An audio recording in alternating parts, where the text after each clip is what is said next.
Times are changing, and so is what it means to be a musician and what it means to make music and what it takes to make music. Everything is changing with the advancement of technology, and um, yeah, currently I feel like the how things have greatly changed is how we create.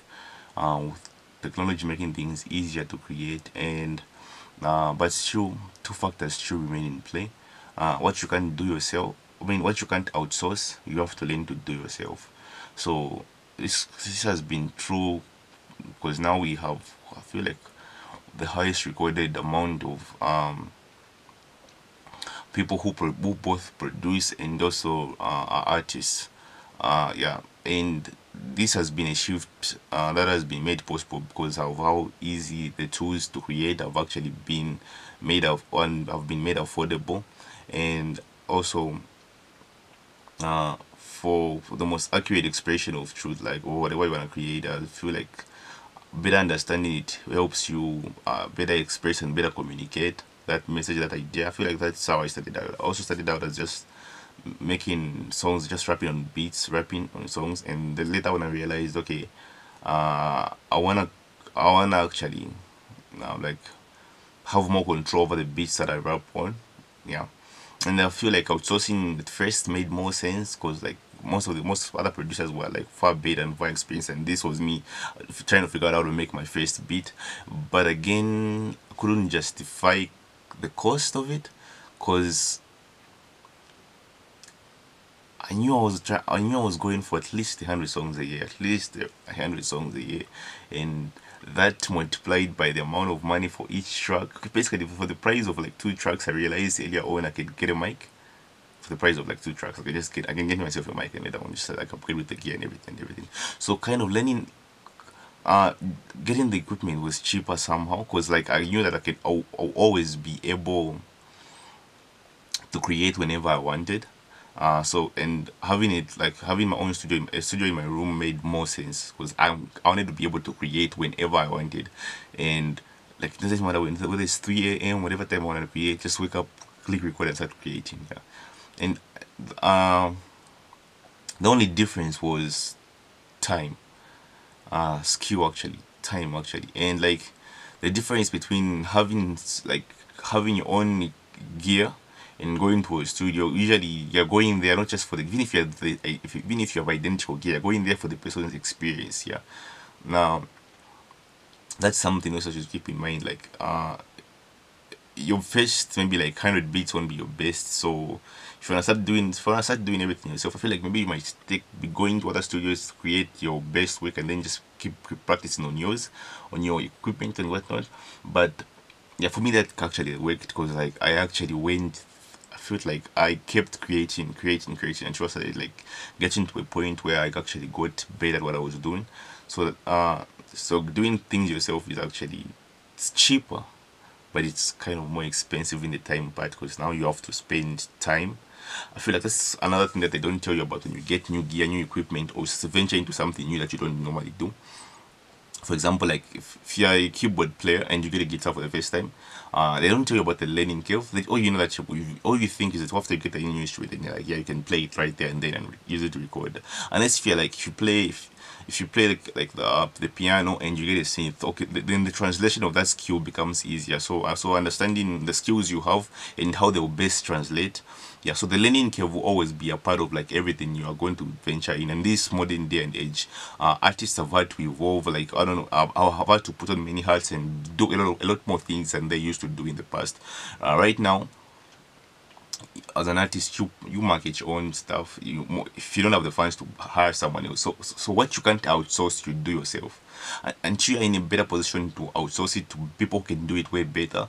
You're actually now if you want to survive, you actually have to be able to do all those things yourself. You have to be able to learn. So how quickly you can adjust is now important. So you have to maybe do your own marketing, make your own instrumentals and mixing and mastering. And yeah, unless you have, so that's why like having maybe I don't know, maybe a job on the side to find whatever you want your creative endeavors. That might be awesome as well. Leveraging that to find that and sure that takes off. But uh, yeah, it's really awesome because I feel like the maybe the first few years of just creating music, you might be putting in more of your time and money and like getting close to nothing.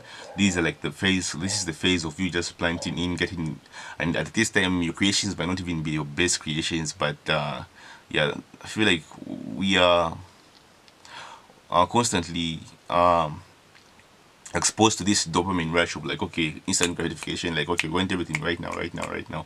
We keep forgetting that these are like anything worth having usually does take time, and it's a process. Sure, the others like do create the first song and start making good income off that, but think of it like how people in like orchestral players actually are, like maybe like they have like 7 years of experience before even going into like whatever school they want to go to for that very same instrument, of like 7 years of private lessons, like, you know, like. And what I've come to realize is the artists that remain the most relevant for the longest amount of time are those that actually keep on refining their skill. And like, if we've seen this before by like few like creatives who like create, they put out maybe like some of their best work they put out. I don't know if, and if I don't know if like it's comfort or like success, I don't know, but like to a certain extent they just seem not to be able to do their last week. I feel like that happens whereby like um the grind is different when you're hungry and you haven't yet had your share of success, and when you have it, it's all about how do you maintain that same mindset of like, okay, I want to get it. And that's where also the love of the craft also comes in. If your absolute goal is, okay, let me make something, let me sustain myself from this, then after you get sustained, or get a sustainable amount of like funds, you kind of relax because that goal has been achieved. But when your mindset is, okay, how can I create the most amazing work I can actually do? How can I, for me, like what I'm really in love with is the creative process. Okay, like after I'm done with the song, I close to not even listen to most of them. I just, after I'm done with it, I'm done with it. What I'm in love is like figuring out like ideas. Okay, what do I take this chord progression? Okay, like how do these ways match? Wow, okay, so these ways connect this way. That's a cool metaphor right there. That's the creative process. Like that's something that you have to fall in love with, like, because that's where most of your time will be spent. And like you've heard about players like who play maybe like, I don't know, saxophone, talk about, I spend time with my instrument. Okay, it's a cool way of saying I practice a lot. I practice a lot. Yeah, it's a cool way of saying that.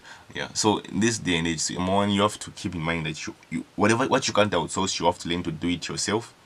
It might not be at the best level, but that and also start learning skills in certain things that you would have no interest in. Maybe if you, I don't know, other things like maybe beatboxing, I don't know, making beats, understanding music marketing, or YouTube, whatever, search engine optimization, and all those other stuff. They will be helpful.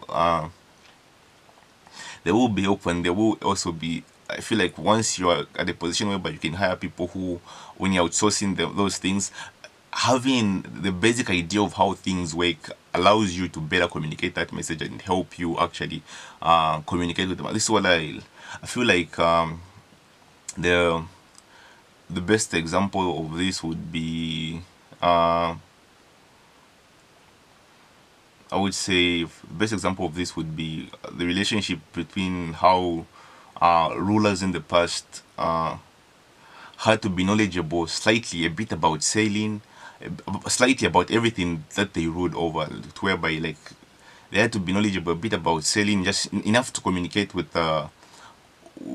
because once a ruler was on a ship, they actually uh, took control, took part of the control as second to first command from the captain. So you had to be at least knowledgeable enough about sailing, to whereby like if it comes to a life and death, as the highest prioritized member on that, you will be that choice, the decision will be on you on what their next move will be. So that's where just not knowing too much about everything, but just knowing a little bit about the things that you deal with comes into play, because you will be able to remember, understand, and better communicate, understand the situation better, and better communicate your ideas with everyone else. Yeah. So that's something that I was going to share. Yeah. So in this day and age, you have to be better. Yeah, you have to be better. What you can't outsource, You must learn to do, and until you can afford to outsource that. Yeah, and then do it for the love first. Do it with and practice a lot.